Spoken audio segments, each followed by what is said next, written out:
Muy bien. Saludar a todas las personas que siempre a través del medio se dan cita a este conversatorio. Muy agradecido también por el seguimiento que nos han dado en los últimos meses. Venimos haciendo un trabajo transparente, tratando de llevar las informaciones con veracidad, como siempre lo hemos hecho. En el día de hoy tenemos a un invitado muy especial que vamos a tratar varios temas que han surgido ahora con este asunto del confinamiento, así como también temas que no son tan nuevos y también lo vamos a tratar.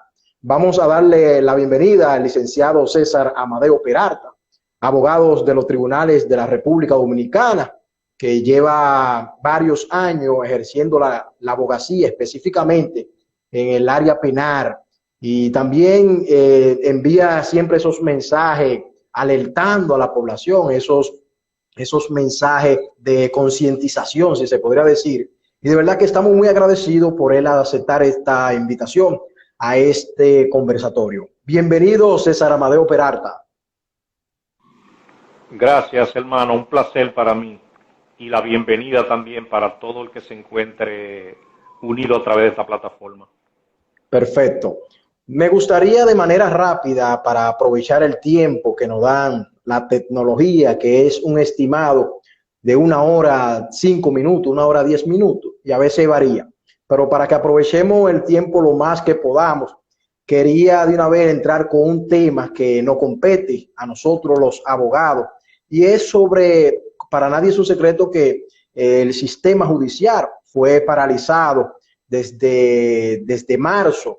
Las audiencias se comenzaron a realizar de manera virtual y nos gustaría intercambiar ideas, así como también saber el parecer del licenciado Amadeo Peralta sobre si se ha violado el debido proceso, específicamente en los casos penales, cómo ha sido su experiencia en esta nueva etapa de la virtualidad en los asuntos judiciales en la República Dominicana. Gracias. Ciertamente el tema de la virtualidad, yo he sido uno de los abogados también que se ha sumado a rechazar el tema de la virtualidad. Pero no la hemos rechazado negándonos a la modernidad, sino a todas las trabas que presenta una audiencia virtual.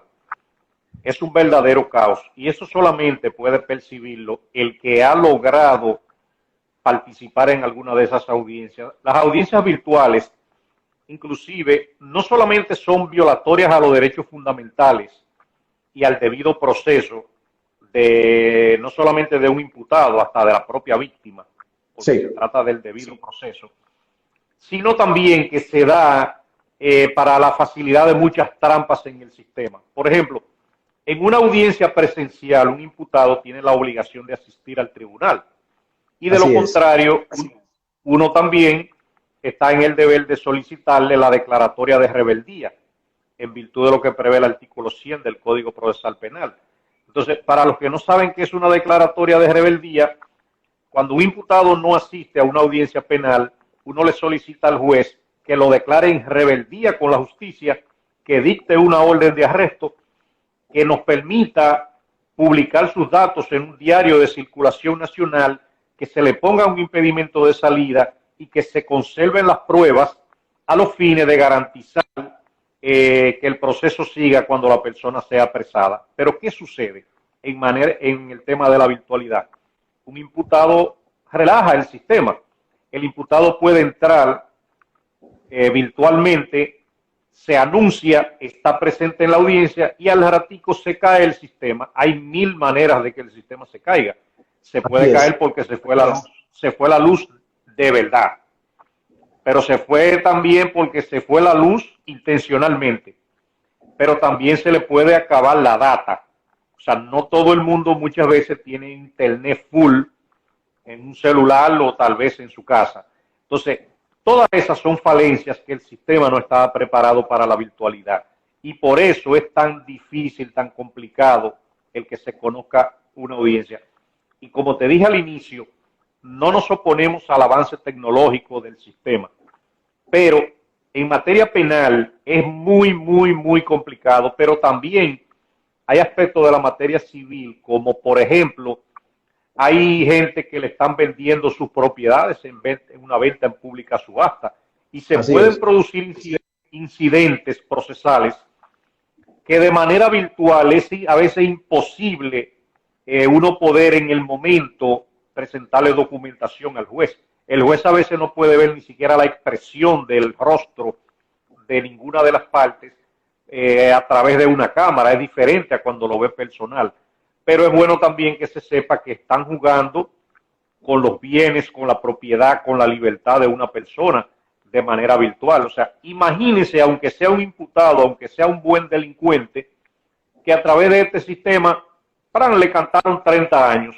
O sea, es hasta difícil de aceptar, porque no es que no sea culpable, sino que el debido proceso, inclusive el interrogatorio, el contrainterrogatorio y todas esas cualidades del proceso penal son imposibles a través de la virtualidad. Han habido reos que han denunciado que detrás de este celular, detrás de cámara, han tenido 3 policías amenazándolos. Si tú dices que las condiciones aquí en las cárceles son precarias para tú lograr tu libertad, prepárate. Inclusive recuerdo un abogado que denunció que solicitó un recurso de revisión de la prisión con el tema del COVID-19 para un imputado y se queda sorprendido porque cuando el fiscal le pregunta al preso Sí. ¿Cómo son las condiciones en la cárcel? Él dice, no, aquí estamos muy bien. Y vuelve y le pregunta, ¿y en esa cárcel hay algún tema de COVID-19? ¿Hay muchos afectados, infectados? Dice, no, aquí no hay nadie con eso. El abogado se queda sorprendido y por lógica, el tribunal rechaza esa variación de la prisión preventiva de ese imputado. Luego de concluida la audiencia, el abogado lo llama al imputado y el imputado le dice, muchacho, me iban a matar si yo decía una cosa que no era. O sea, de manera presencial hubiese sido diferente en el tribunal porque tú no puedes amenazar ni siquiera a un imputado. Así Pero de es. igual modo es difícil a veces uno hasta presentar pruebas porque el sistema solamente te acepta un número limitado de documentos. Y imagínate que por aquí, a través de ese sistema, yo haga así y te presente un documento así. O sea, no hay manera de que tú puedas leerlo.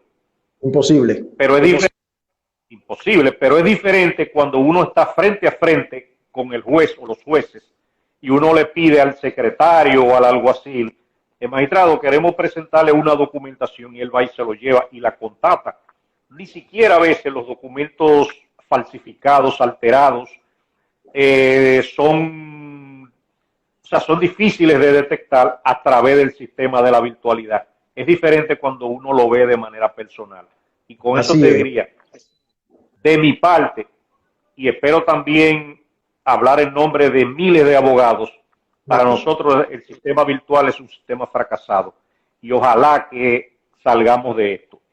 Otro hecho sin precedente que tenemos, como precisamente los jueces no han dejado de ir al supermercado, no han dejado de ir a un restaurante, no dejan de ir a la playa, no dejan de salir a la calle. Entonces, ¿por qué el sistema de justicia, que es un derecho prácticamente fundamental para todo ciudadano, a esta hora se mantiene totalmente cerrado? Es lo que te puedo decir. Así es. Estamos totalmente de acuerdo con ese argumento que hace Amadeo. Y en ese mismo tenor del asunto tecnológico, quiero entrar en un tema que ha cogido mucha fuerza en este confinamiento y son los delitos de alta tecnología que conllevan las estafas, la difamación, injuria. Hay muchas personas que desconocen que existe una ley que penaliza esa maniobra que se realiza por las redes sociales, así como también por los medios de comunicación, pero en este caso más por las redes sociales, porque ahora en el asunto del confinamiento, las personas le dan más uso y emiten juicio de valor a través de las redes sociales, aprovechar que usted maneja el área específica para que nos dé su perspectiva sobre la ley 53-07 que regula los delitos tecnológicos en la República Dominicana.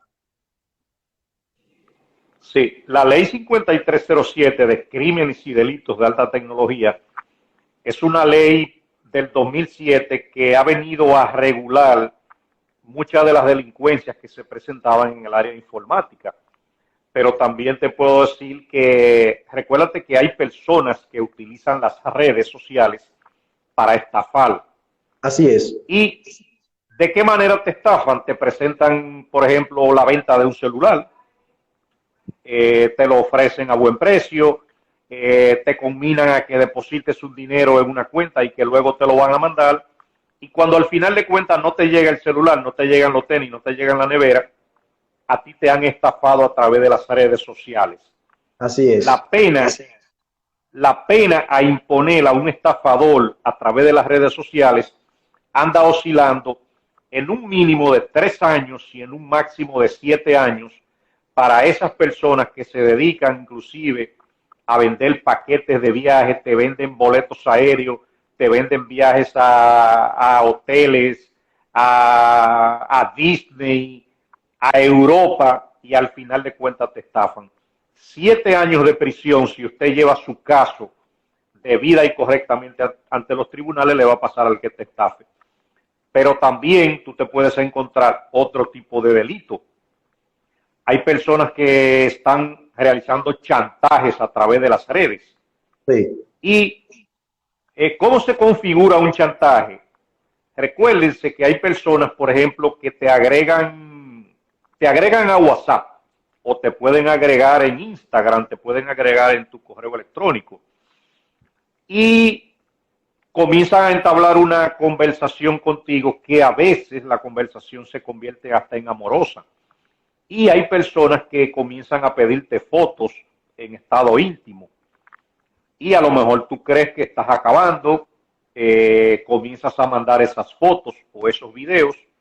En la foto de perfil de la persona aparece una persona que le llama la atención. Y al final de cuentas, cuando tú mandas esas imágenes, esas fotos, de allá para acá te vienen con un chantaje. Pero el chantaje consiste en pedirte dinero a cambio de no publicar esas fotos. Una extorsión. Una extorsión. La extorsión y el chantaje casi siempre van de la mano. Pero básicamente en ese caso, la utilización de las redes. Entonces, cualquier persona puede sufrir una pena de hasta 5 años de prisión de ser encontrado culpable de ese chantaje. Pero también tenemos otro tipo de delito electrónico, que es el robo de identidad. O sea, te roban tu identidad. Tú no puedes accesar a tu WhatsApp o a tu Instagram o a tu Twitter o a tu correo electrónico. Entonces, es bueno que quien está en línea coja alguna de estas maneras, de estos modos. Claro. Te van a mandar un mensaje de texto diciéndote alguien que tú crees que conoce: yo necesito que tú me reenvíes este mensaje que te voy a poner. Si usted lo hace, se jodió.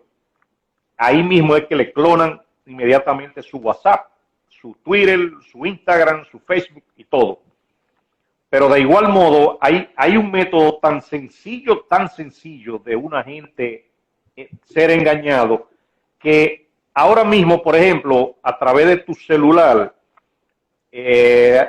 aparentemente yo te escribo de otro número, sí, y yo te digo, Misael, bórrame que se me perdió el celular y ahora tengo este. Es Amadeo Peralta que te habla. Y tú inocentemente me agregas en ese nuevo número y borras el que tú tenías mío. Entonces ahí comenzamos tú y yo a entablar una conversación, pero en realidad tú estás hablando con un impostor. Fíjate que es una manera súper sencilla. Entonces claro, ya tú no vas a tener una manera de comunicarte realmente conmigo, porque tú borraste mi teléfono y tú aceptaste con mi nombre un teléfono que tú no conocías. Cuando eso a mí me ha sucedido, aún siendo real de que a ti se te pierda el teléfono, yo siempre te llamo. Entonces, cuando yo hablo contigo, ahí yo sé que estoy hablando con Misael. Si no, yo no te agrego. Si cada persona es cauteloso con el tema de las redes sociales, se puede evitar muchos problemas. Entonces, de ahí en adelante, imagínate el mismo caso que a ti se te agrega, qué sé yo, una delincuenta, por decirte algo. Sí. Y esa comienza a sí mismo a enamorarte, a compartir cualquier tipo de imágenes contigo. Al rato tú vas a ser víctima de un chantaje y tal vez tú estás pensando que estás hablando con fulana de tal y en realidad no es con ella. Ella ni sabe del problema. Pero por ese delito, inclusive, cualquier persona puede ir a la cárcel hasta por un año de prisión. Pero también yo les recuerdo a todo el que se encuentra aquí que hay delitos también que varían según la configuración con que se manejen, como por ejemplo, hay delitos donde puede haber asociación de malhechores, sí, donde puede haber cómplices. Y en esos cómplices, entonces, la pena puede ser casi seguro que aumente en ocasiones a 20 años. Donde hay un caso donde hay cómplices o donde hay asociación de malhechores, cuando a ti te están estafando a través de las redes también, pero te dan una cuenta bancaria de una persona que en realidad tú ni conoces. Y resulta que cuando tú depositas el dinero de la estafa en esa cuenta bancaria, el propietario de la cuenta es parte de la red. Entonces, ya no es solamente el delito de estafa o el delito de extorsión o el delito de robo de identidad. Entonces, ahí se va a agregar asociación de malhechores. Claro. Otro hecho también que puede suceder a través de las redes es el que gente inocentemente cae cada vez que usted se encuentre con que una persona o familiar conocido le esté pidiendo dinero a través de WhatsApp, o sea, no caiga en esa. Cuando a mí me han pedido dinero a través de un mensaje de WhatsApp, yo mismo le digo, yo se lo digo, está relajando, o sea, tú para pedirme no eres capaz ni siquiera de llamarme. Y oye, no te llaman. Y a los 2 o 3 días siempre me entero que fue que le clonaron el celular a la persona que me estaba pidiendo prestado 10, 15 o 20 mil pesos. Entonces, si cada ciudadano que está a través de este live escuchándonos hace parte suya, el no le envíe dinero a nadie a través de un mensaje sin que esa persona de tu confianza te haya llamado, así es, usted no va a perder su dinero, oriente a los demás. Pero también te puedo decir que a través de las redes sociales se pueden cometer otros crímenes y delitos que también las penas pueden ser mayores. Por ejemplo, tú mencionabas el tema de la pandemia.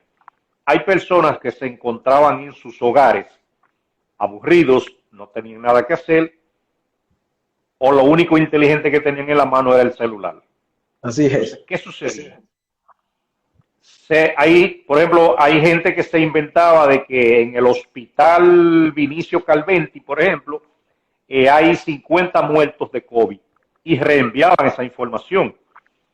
Pero reenviaban esa información inclusive sin saber que eso constituye una injuria pública contenida en el artículo 24 de la Ley de Crímenes y Delitos de Alta Tecnología. Pero también ese tipo de conducta es recogida hasta por la ley de terrorismo. ¿Por qué la ley de terrorismo? Porque cuando una persona disemina una información falsa sobre la situación del Estado y esa situación puede causarle algún tipo de afectación internacional con otros países, usted ha cometido el delito de terrorismo. ¿Y cómo usted lo puede configurar ese delito? Imagínese que usted se comienza a inventar a través de las redes el que en un hotel en Punta Cana se envenenaron 14 personas, por ejemplo, por consumo de alcohol, siendo eso falso. inmediatamente esa noticia llega fuera de territorio dominicano y llega a cualquier país, ya usted está afectando el turismo, está afectando los hoteles con una noticia que es realmente falsa. Es bueno que usted lo sepa, que eso está tipificado. No dejo también de agregarte y ponértelo ahí como si fuera una bola. Sí. También es bueno que, aunque no estamos hablando de la ley de terrorismo, también que el que está aquí sepa que el que hace un desorden en un avión que venga camino a República Dominicana, también que se prepare a coger 5 años de prisión porque se dio un humo en el avión, porque ofendió a la azafata, ofendió al piloto, comenzó a vociferar, se puso impertinente. Que se prepare, que esa ley vino a regular eso. Sigo contigo, hermano. Yo creo que ha tocado algunos temas muy importantes. ¿Por qué digo muy importante? Porque para nadie es un secreto que la tecnología está ahora mismo controlando el mundo, si se podría decir, y más ahora que la tecnología ha cogido más fuerza, porque a través de ella se están llevando a cabo muchísimos negocios, transferencias, y el teletrabajo ha cogido más fuerza.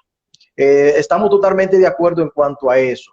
No puedo dejar pasar por alto un tema muy importante que ha sucedido en las últimas 2 semanas, y es sobre el asunto de la irreverencia a los padres de las patrias, así como también algunas personas han modificado imágenes de los símbolos patrios.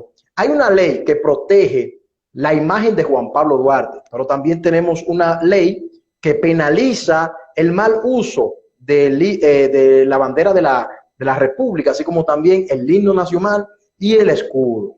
Hay muchas personas que desconocen esto, y a pesar de que lo desconozcan, deben de saber que la autenticidad más, si se podría decir, más noble que tiene un país son sus símbolos patrios. Yo creo que las autoridades, en este caso el Ministerio Público en específico, no le ha dado seguimiento a esa maniobra que se viene realizando en las redes sociales desde hace mucho tiempo. Lo que pasa es que ahora han cogido más fuerza. Quiero que nos hable y también nos aporte tu perspectiva en cuanto a esa maniobra que se viene llevando a cabo durante varios años en la República Dominicana, donde se irrespeta los símbolos patrios en la República Dominicana.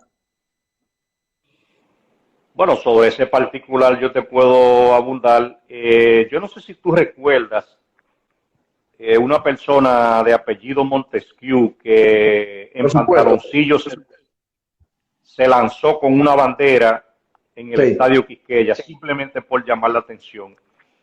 Esa persona, cuando fue apresado, yo me quedé sorprendido fue porque el Ministerio Público en ese momento le solicitó medidas de coerción por violar una disposición que se llama ultraje al pudor. Pero ¿qué pasa? Obviaron la ley de símbolos patrios. Con la ley de símbolos patrios, al momento de que se le estuviera solicitando medidas de coerción, el juez de atención permanente seguro que tenía que imponerle 3 meses de prisión, porque ¿dónde se da el problema? El juez de instrucción que está conociendo de la medida de coerción la va a instruir en base a lo que el Ministerio Público está presentando. Y si el Ministerio Público está presentando una base dulce, una base favorable para el imputado, así mismo va a salir. ¿Qué hizo en ese caso el juez de atención permanente? Simplemente le impuso una medida de coerción consistente en una fianza y presentación periódica, pero fue porque no le aplicaron la ley de símbolos patrios.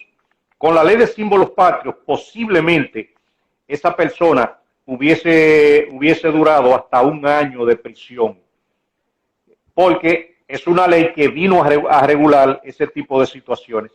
Yo te puedo decir, por ejemplo, mucha gente no sabe qué es una irreverencia a los símbolos patrios. Pero una irreverencia a los símbolos patrios, por ejemplo, es si usted le cambia los colores a la bandera. Sí. De hecho, me quedé sorprendido en estos días como un grupo GLTV le cambió los colores a la bandera y le dejó el escudo nacional, pero no pasó nada. O sea, y eso es una violación a la ley de símbolos patrios. Así y es. hasta que aquí no arranquemos con imponer orden, vamos a vivir en este desorden. Otra manera de hacer una irreverencia a la bandera, por ejemplo, es modificar también el tema del escudo, cambiarle los colores al escudo que está dentro de la bandera, no solamente cambiarle los colores. Es un acto de irreverencia el que la bandera nacional toque el suelo. Es tan estricta la ley que impide a que las banderas en instituciones públicas sean puestas en mal estado. Lo dice así mismo, claro. O sea, no pueden estar en mal estado. Con eso digo todo, o sea, hay una ley muy completa para hacerla cumplir. Exacto. Un acto también de irreverencia lo constituye el hecho de bailar el himno nacional al momento de que se esté tocando, por ejemplo. Así es. Eso es un acto de total irreverencia. Coger el himno nacional para realizar una pieza musical es un acto de irreverencia, entre otras disposiciones, pero también algo que muchas personas a veces se sorprenden cuando usted ve a un delincuente que le ponen la bandera nacional en el ataúd al momento de ser llevado, por ejemplo, al Camposanto. Sí. Ya eso es también un ultraje a los símbolos patrios. Y por el ultraje a los símbolos patrios también cualquier persona puede ser condenado a 3 meses de prisión.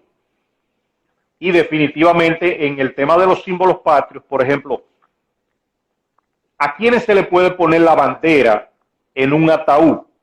La propia ley establece que a personas que de una u otra manera hayan sido personas relevantes de la sociedad, un artista, un poeta, un deportista, un político de alto nivel, claro.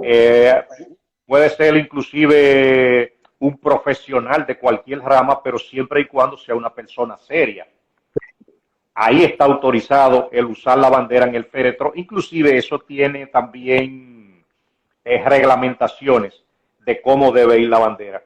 Pero no está permitido nunca el que a un delincuente, como lo hemos visto, use nuestra bandera para ese tipo de vagamundería. Así es. Yo creo que este tema está muy claro. Hemos abarcado un poco de los asuntos virtuales y hemos iniciado, pero hay otro tema que, si se pudiera decir, que es muy notorio en los últimos meses. Es el asunto de los apresamientos en toque de queda, los abusos que realizan algunos agentes del orden. Hay muchas personas que piensan que están por encima de la ley, pero también hay algunos agentes que piensan que, por ejemplo, que golpeando o que la ley lo protege cuando hiere a una persona, cuando le causa herida, como el caso reciente de una persona que falleció, que le hicieron parada y según las últimas informaciones preliminares, dicen que no se detuvo. Yo quiero que abordemos un poco eso, de las personas que están violando el toque de queda. ¿Qué realmente se debe de hacer con esa persona? ¿Cuál disposiciones amparan las autoridades para someter a la justicia a esa persona, tanto del decreto, así como también los códigos y también las leyes, que cuando una persona viola algunos reglamentos y resoluciones emitidas por cualquier institución del Estado? Bueno, en ese aspecto te voy a hablar también en 2 aspectos. La primera, todo ciudadano que está obligado a darle cumplimiento al tema del toque de queda por el COVID-19 y viola esas disposiciones, definitivamente comete un delito en el Código Penal que se llama desacato, comete resistencia, comete desobediencia. Cada una de esas tiene tipificaciones y sanciones diferentes en el código, pero pudiera cometer también rebelión contra la autoridad, depende de cómo se comporte. Y de ese tema en un momento te voy a hablar de cuando el ciudadano también le vuela arriba al militar o al policía. Entonces, inmediatamente un ciudadano viola el tema del horario en el toque de queda y es detenido en la calle, simplemente hay que apresarlo con todas las garantías de derecho constitucional que tiene ese ciudadano. Pero lo que tienen que hacer es simplemente o conocerle una medida de coerción por desacato, por resistencia, por desobediencia, o el Ministerio Público está en la facultad de tener inclusive en su computadora preparado ya una acusación. Y la ley inclusive no prevé el que haya que hacer un acuerdo, que una persona vaya a barrer, que vaya a suapiar, el que limpie el destacamento mañana, el que recoja basura, o sea, eso no está contemplado en la ley. Ya ahí las autoridades se han salido de lo que le corresponde, pero también lo ha hecho el Ministerio Público. Entonces, esas son las obligaciones del ciudadano. Inclusive un ciudadano que se ha sorprendido en la calle haciendo nada, en una franca violación al toque de queda, puede incurrir en una pena de hasta 6 meses de prisión, precisamente por resistencia, por desobediencia, por desacato. Y hay otras agravantes, por ejemplo, cuando ese ciudadano también le vuela a la autoridad, le vuela encima, mejor dicho, a la autoridad, y le causa alguna herida a esa autoridad. Esa persona pudiera ir hasta por 2 años a prisión, pero si ese agente de la fuerza pública también fallece o le causa una lesión, esa persona estaría en una situación gravosa, el ciudadano. De igual modo también te puedo decir que los agentes también, pero también sus directivos en cuanto a las Fuerzas Armadas y a la Policía Nacional, han fallado y han faltado en cuanto a la orientación de esos miembros. ¿Por qué te lo digo? Por ejemplo, vamos a mencionar un lugar cualquiera en Villa Consuelo, en Santo Domingo. La policía sabe dónde hay colmadones que se aglomeran personas, porque la policía tiene y debe tener un control de su área. Entonces, si el toque de queda comienza a partir de las 9 de la noche, nada le impide al comandante policial de la zona y a los supervisores, a los inspectores, el que horas antes le adviertan al dueño de ese colmado, de ese negocio, que el toque de queda es a las 6. Escúchame, el toque de queda es a las 9 de la noche. Entonces, a las 9 de la noche, si llega una patrulla policial y se para cerca de ese negocio, de ese colmadón, por ejemplo, yo te aseguro que las personas van a comenzar a pararse y se van a ir. Esas son maneras de la policía evitar el enfrentamiento con esos borrachos. Pero de igual modo, cuando ya ha transcurrido las 9 de la noche y llega una segunda patrulla policial, ya el que esté ahí no puede alegar que no lo sabía, pero el propio dueño del negocio ya califica para que su negocio pueda ser cerrado, sea clausurado por un tiempo, porque ya se le advirtió. Ahora, ¿qué es lo que está sucediendo muchas veces? Dejan que el colmadón esté lleno de gente. Recuérdate que son gente en estado de embriaguez, que tienen horas tomando, posiblemente tomando bebidas fuertes, no solamente cerveza, bebidas fuertes, algunos alcoholes, e inmediatamente llegan ese grupo de policías y se tiran a dar galletas y a dar palos. Usted se va a encontrar con un borracho que no está en su estado muchas veces psíquico adecuado, y ahí se va a comenzar el enfrentamiento. Ahí es cuando tú ves que esos ciudadanos comienzan a tirarle botellas a la policía, se fajan a la trompa con el policía. Pero ahí hay una falta de planeamiento. Y de orientación. Que está en la obligación de entender que el toque de queda es a las 9. La policía también debe tener métodos persuasivos que le eviten el no tener que enfrentarse con esos ciudadanos. De igual modo también le debo advertir a cualquier miembro de las Fuerzas Armadas, de la Policía Nacional que está en este live, el hecho de que un ciudadano, por ejemplo, no se pare en el momento en que le dan una orden de detenerse, ni el decreto presidencial que ordena el toque de queda, ni la ley de los estados de sección le facultan a ningún militar a dispararle a nadie para que se detenga.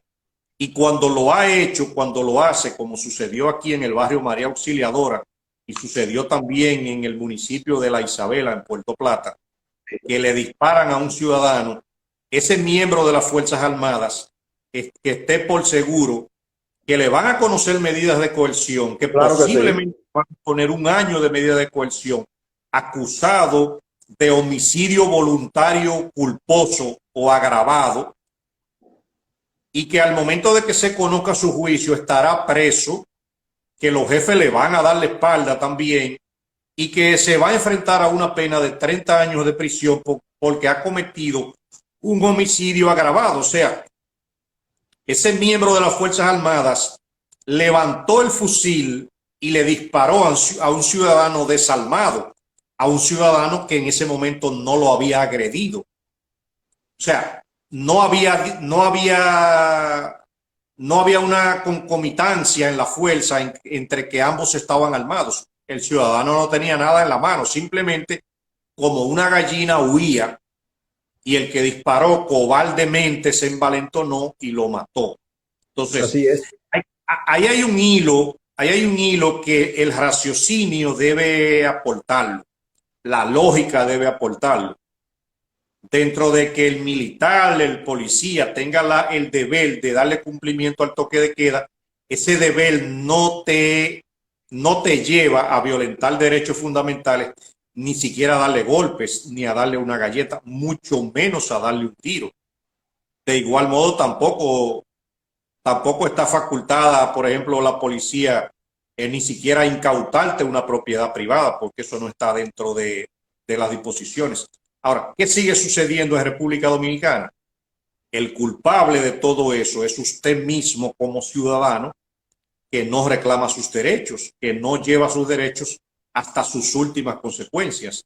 A raíz del toque de queda, por ejemplo, yo veía a través de videos cómo la propia policía cometía violaciones a derechos fundamentales en donde se metía dentro de una vivienda, por ejemplo, a llevarse sillas, bocinas o apresar a una gente sin haber cometido en ese momento, vamos a decir, ningún crimen grave. Pero ese mismo video que estaba grabando la policía cuando violentó una propiedad privada, ese mismo video sirve para incriminar a ese miembro de las Fuerzas Armadas de la policía de la violación a un derecho de propiedad. Yo vi un caso, por ejemplo, en Moca, donde un ciudadano estaba dentro de su casa, tenía una pared divisoria, la pared dividía a la casa de la calle y él estaba en la galería, ciertamente tomando cerveza dentro del horario del toque de queda, pero él estaba en su casa. La ley de los estados de sección y el decreto presidencial no le prohibía a nadie que bebiera en su casa. Pero yo vi ese video, cómo llega una patrulla policial, lamentablemente acompañada de un fiscal en Moca, y abrieron la puerta de ese ciudadano y fueron y lo sacaron de la galería de su casa y se lo llevaron preso. Yo dije, el mundo se está acabando, o sea, pero ese ciudadano, yo no sé qué habrá hecho con su caso, pero yo le aseguro que ese miembro del Ministerio Público, si le hubiesen depositado una querella en la inspectoría del Ministerio Público y se hubiese realizado una investigación, seguro que lo habían suspendido. Pero así también a todos los que estaban ahí cometieron exceso de autoridad, allanamientos ilegales, apresamientos ilegales, cometieron muchas violaciones que el ciudadano posiblemente la habrá pasado por alto. Y por eso te dije ahorita, el culpable son los ciudadanos, que aquí casi no se reclama derechos. Casi siempre, casi siempre.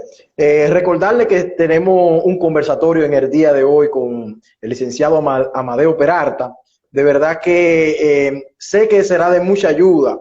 Este live siempre lo regrabamos y lo vamos publicando durante el transcurso de la semana, haciendo los cortes de los temas más importantes. También es bueno resaltar que al momento cuando se estaba hablando de quiénes podrían ser o quién podría ser el procurador general o la procuradora general de la República, muchas instituciones, fundaciones propusieron a nuestro invitado, que la información también la divulgamos, varias instituciones y fundaciones, daban el visto bueno para que sepan la calidad del invitado que tenemos en el día de hoy en asuntos penales, que lo propusieron para que fuera procurador general de la República, que creemos que tiene todas las cualidades, la que más las personas estaban pidiendo, que es la independencia. Ya ha ejercido la carrera de la abogacía totalmente con transparencia. Quiero que tratemos un tema que tiene varios años, específicamente 3 años, en los tribunales, en ocasiones anteriores con jurisdicción privilegiada, y es el tema del caso Odebrecht, un caso que no solo en este país, sino en varios países de Latinoamérica, el Caribe, también se llevan a cabo y van mucho más adelantados que en la República Dominicana. En este momento se encuentran realizando las audiencias de juicio de fondo y han sido aplazadas en varias ocasiones. Dicen que mala instrumentación del Ministerio Público anterior. Yo quiero que hablemos un poco del caso de Odebrecht, hasta donde usted crea que tiene el conocimiento, y así como también las fallas del Ministerio Público en sus investigaciones que ha realizado, y también algunos archivos, algunos expedientes que han sido archivados de manera definitiva, que ahora algunos imputados están reclamando que tener acceso a esos archivos de algunos imputados que ya no se encuentran en el proceso. Al inicio eran al menos 15 o 16 personas descartadas, ahora solo al menos son 8 o 7 que están siendo enjuiciadas en el juicio de fondo del caso Odebrecht.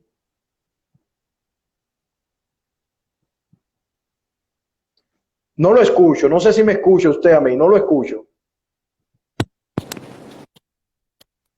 ¿Me escucha ahí algo? Ahora sí. Ok, con el caso de Odebrecht, yo en varias ocasiones he dicho que fui de los primeros abogados que se atrevió a decir que ese caso no iba para ninguna parte. Hay algunos periodistas inclusive que se asombraban cuando yo me atreví a decir eso. Pero ¿por qué yo me atreví a decirlo? Es porque al yo estar en el ejercicio diario, activo del derecho penal, yo sé los trabajos que yo paso acusando a una persona de la comisión de un delito. Y cuando yo comparo el que en el caso de Odebrecht, la prueba premium de ese caso es una delación premiada, para el que nos esté en línea, una delación premiada es una confesión, es una declaración que hizo un investigado en Brasil, en donde él decía: a mí me parece que los contratos me lo aprobaban rápido, porque cuando yo veía que fulano y fulano se juntaban, yo veía que me salía de una vez. De ahí que yo no sé por qué era tan rápido, pero fulano estaba pegado. O sea, eso es como una especie de delación premiada. Ahora, ¿qué pasa?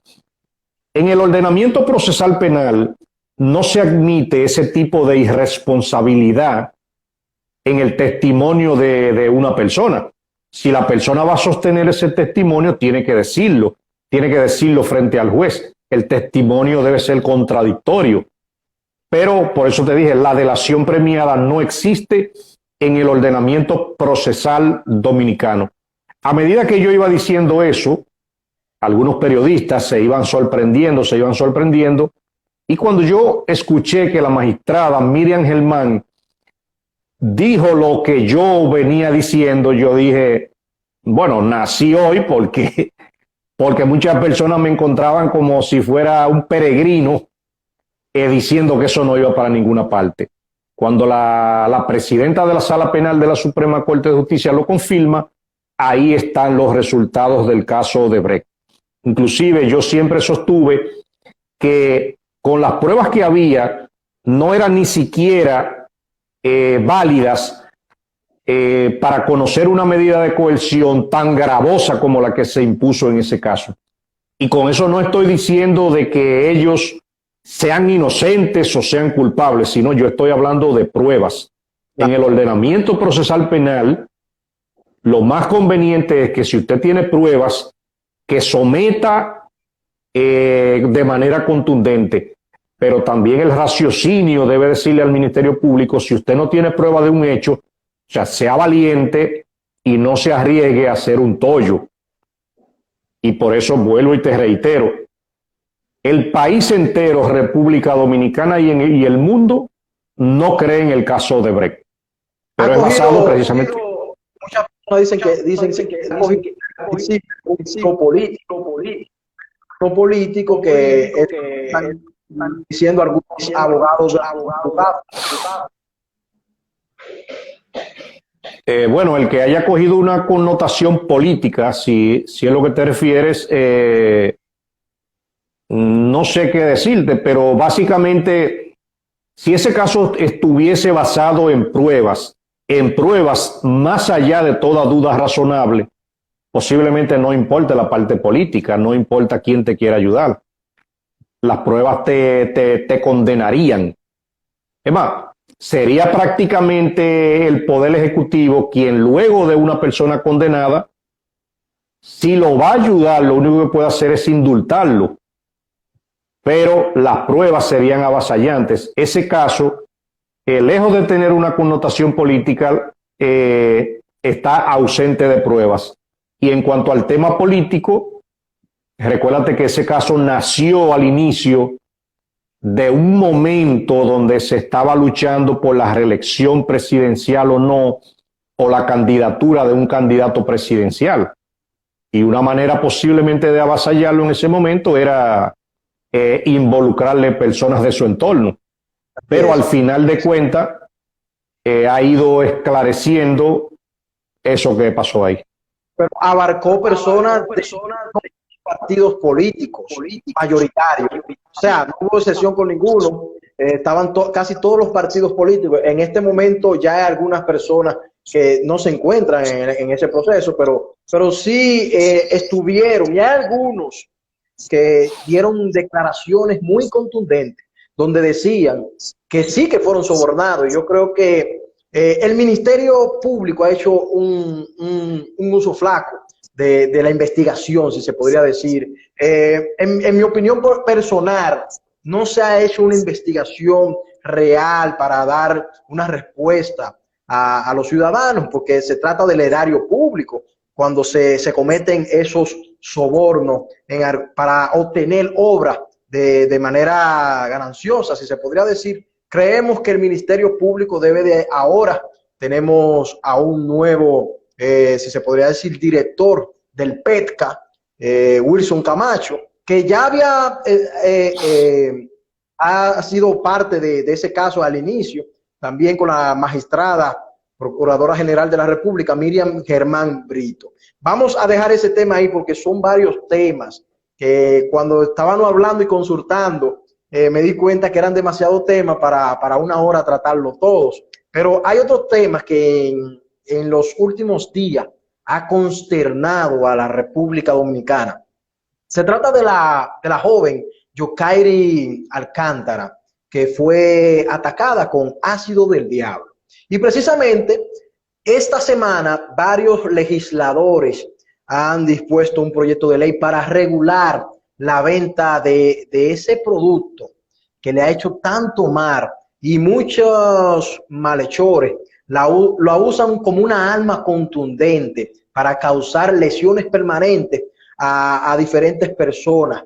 Yo creo que estamos de acuerdo en cuanto a esa parte, pero quiero hacer una pregunta fundamental, que es específicamente sobre la modificación al nuevo Código Penal. Si es el momento de esos crímenes y actos de barbarie y tortura tengan una pena, si se podría decir, más rigurosa en el ordenamiento jurídico penal de la República Dominicana, para, si se podría decir, que estén más claros esos tipos penales que en el ordenamiento jurídico actual no se encuentra tan claro, si se podría decir, y para nadie es un secreto que el Código Penal dominicano se encuentra estancado en el Congreso Nacional durante varios años. Quiero que me abarque ese tema específico, porque algunas personas nos han preguntado si vamos a tratar ese tema. Es bueno destacar que en el día de hoy ya se le pusieron a 3 de los imputados 1 año de prisión preventiva para cumplir en el 15 de Asua. Y yo creo que la población está muy atenta a ese caso, pero han pasado otros casos que no han sido tan notorios porque no han tenido, si se podría decir, la acción pública.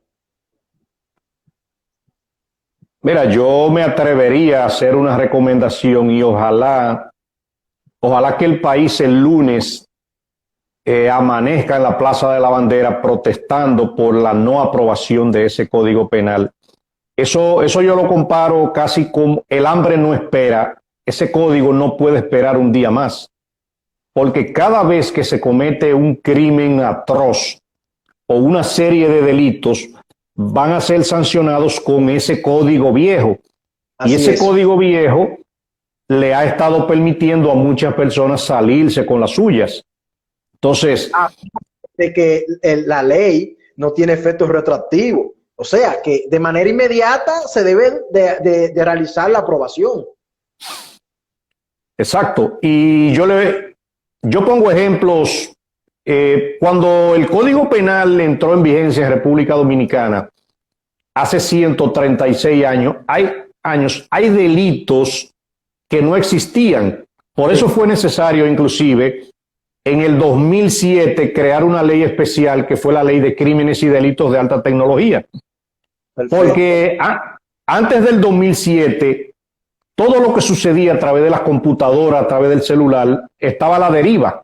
Que es bueno destacar que la tecnología ya va muy avanzada de cuando se realizó ese proyecto de ley, que hay muchas cosas a nivel tecnológico que en ese momento no existían y ahora están surgiendo nuevos delitos, y yo creo que el trabajo de los legisladores, por eso siempre digo que el legislador por lo menos debe de ser un poco conocedor de las leyes, de los procedimientos, porque juega un papel tan importante a la hora de arreglarle la vida a la sociedad, si se podría decir, a través de esos proyectos de ley, en este caso, asuntos que consternan totalmente a la ciudadanía dominicana.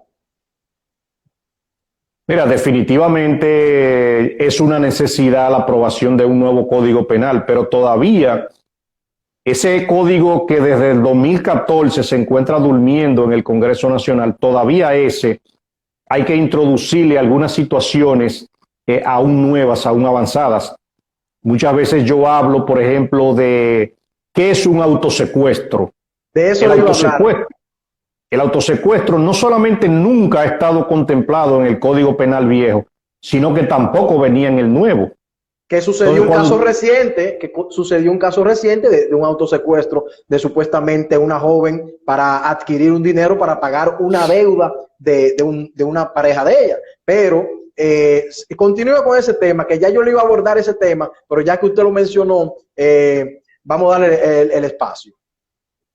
Y han sucedido varios casos de autosecuestros. Entonces, fuera de la República Dominicana, el que se autosecuestra y le pide dinero a sus familiares puede incurrir en una pena de hasta 15 años de prisión, en otras legislaciones. En México el autosecuestro está penalizado totalmente, en México. Exactamente. Pero aquí es un chiste de mal gusto, simplemente. Así es. El que se autosecuestra y le pide dinero a sus familiares, no pasa nada. Lo único que hay que darle es una pela y hasta eso está prohibido. Así es. Ese nuevo Código Penal, por ejemplo, va a traer algo que a mucha gente también le llama la atención, que es el tema del cúmulo de las penas. El cúmulo de las penas le va a permitir a la sociedad salir de algunas lacras sociales por un tiempo récord, por un tiempo mayor.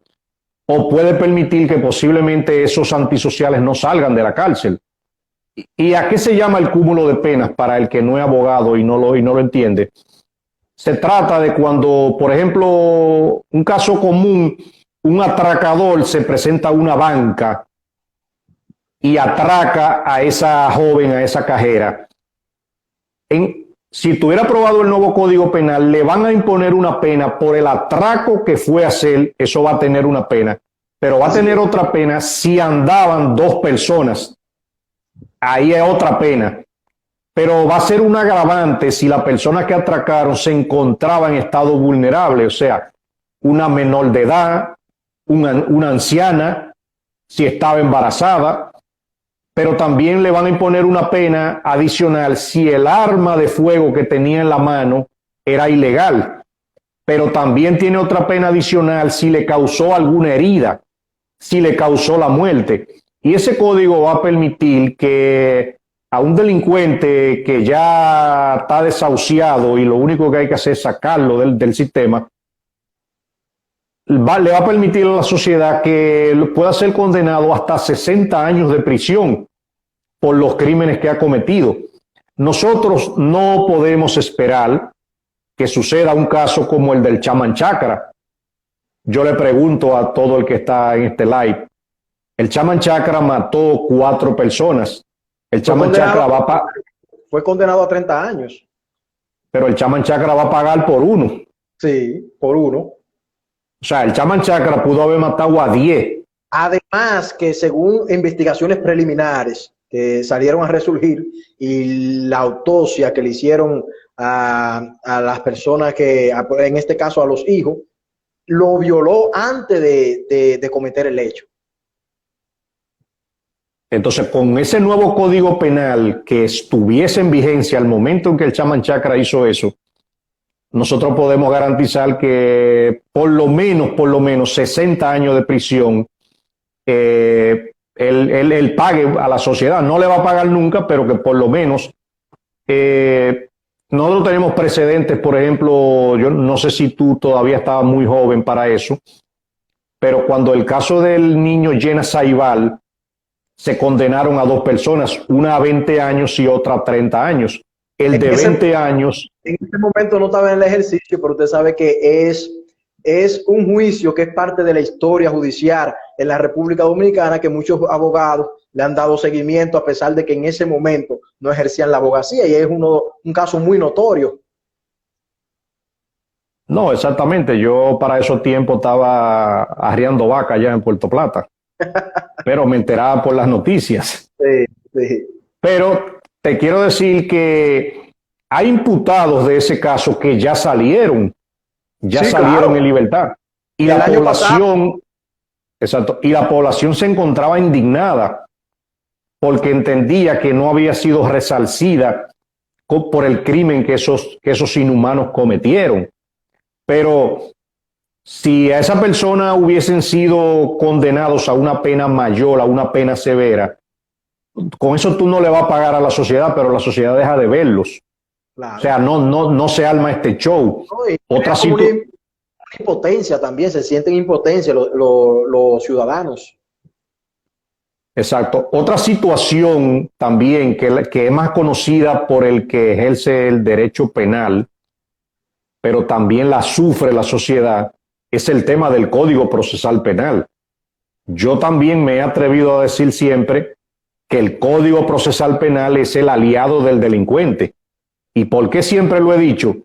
Porque es que ese código, cuando se implementó en República Dominicana, nosotros no estábamos preparados para tanto avance. O sea, ese es un código para una sociedad como la de Suiza, en países europeos, en donde la gente tiene un comportamiento adecuado desde que nace. Pero República Dominicana no estaba preparado para que tantos delincuentes fueran beneficiados con tantas